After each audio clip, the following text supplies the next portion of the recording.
Yo les potes, c'est Spanox et j'espère que vous allez bien. On se retrouve aujourd'hui pour une nouvelle vidéo, concernant les défenseurs français qui ont marqué l'histoire de notre pays. Il y en a quelques-uns, dont deux qui nous ont fait vibrer durant la dernière Coupe du Monde. Je vais vous les présenter aujourd'hui, c'est parti.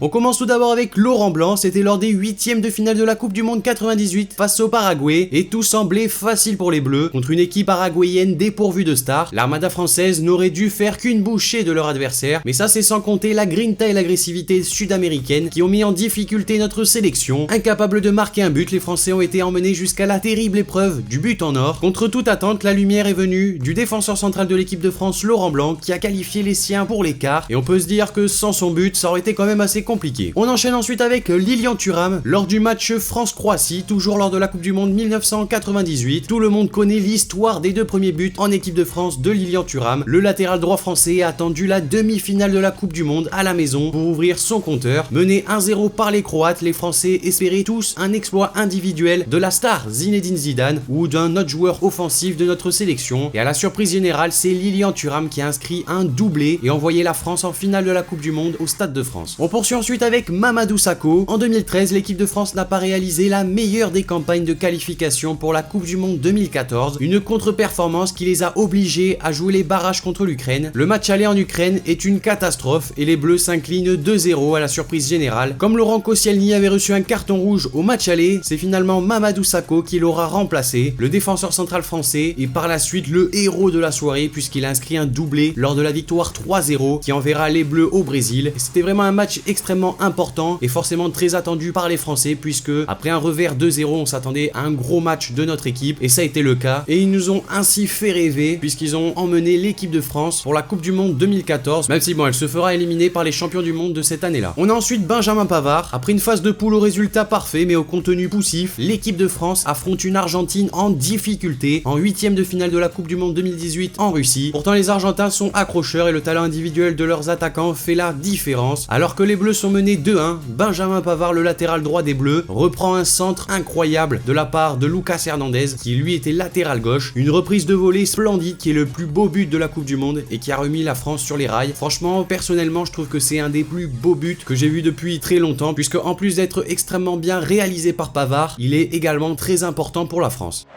Les Argentins qui descendent plus bas, qui sont un petit peu plus compacts. Oui, c'est passé dans le dos le centre, Lucas. Allez. Second poteau, Pavard.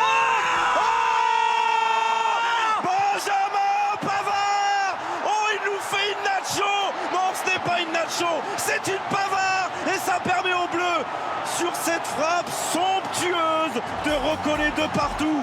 Quel match, quel match. 2-2. Ah, quelle frappe extraordinaire de Pavard. Incroyable le positionnement du pied, l'équilibre, la frappe, la trajectoire, magnifique. Dans un moment tellement dur, tellement difficile pour les Bleus.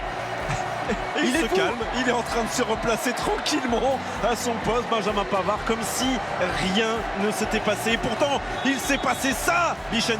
Regardez-moi ça, là, il y a le centre de l'arrière-gauche quand même. Hein. Oh, les deux. D'Hernandez et puis derrière, magnifique cette reprise. Regardez l'équilibre, magnifique, le petit léger extérieur. Bon, il est presque encore plus beau que celui de Nacho. Quel régal, quel régal. Aïe, aïe, aïe, aïe. Et Antoine Griezmann qui est première loge là, qui apprécie à sa juste valeur ce magnifique but. Qu'est-ce que ça nous fait du bien. Qu'est-ce que ça nous fait du bien. Quel match, parce qu'on pensait l'Argentine sonner, elle s'est réveillée, elle était dans les cordes. On pensait les Français, eux aussi dans les cordes.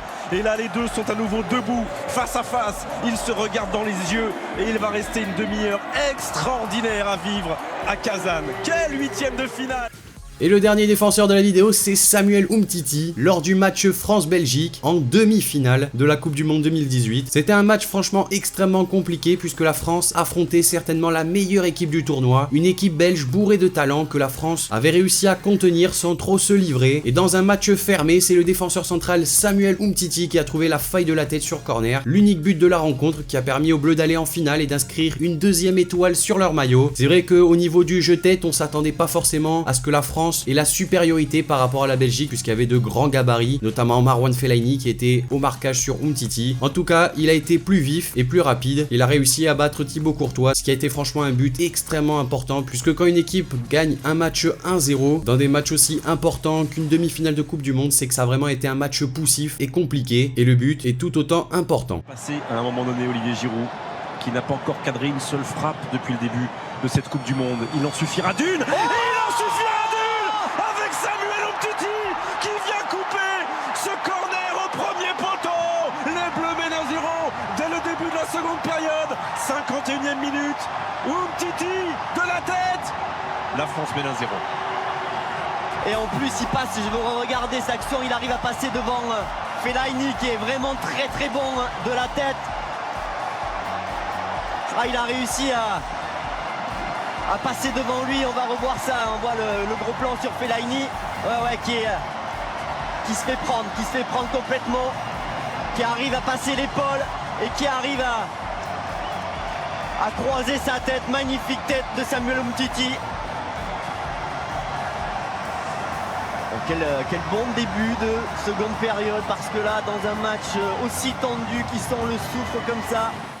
Donc voilà les amis, cette vidéo concernant les 5 défenseurs français qui ont marqué l'histoire de notre pays est maintenant terminée. N'hésitez pas à me dire dans les commentaires ce que vous en avez pensé de cette vidéo. Également, si vous avez d'autres défenseurs français dans ce concept là, n'hésitez pas à me les noter dans les commentaires. Lâchez le like si vous avez kiffé, abonnez-vous si c'est pas déjà fait. Et moi je vous dis à la prochaine pour une nouvelle vidéo, c'était Spanox. Allez, salut tout le monde.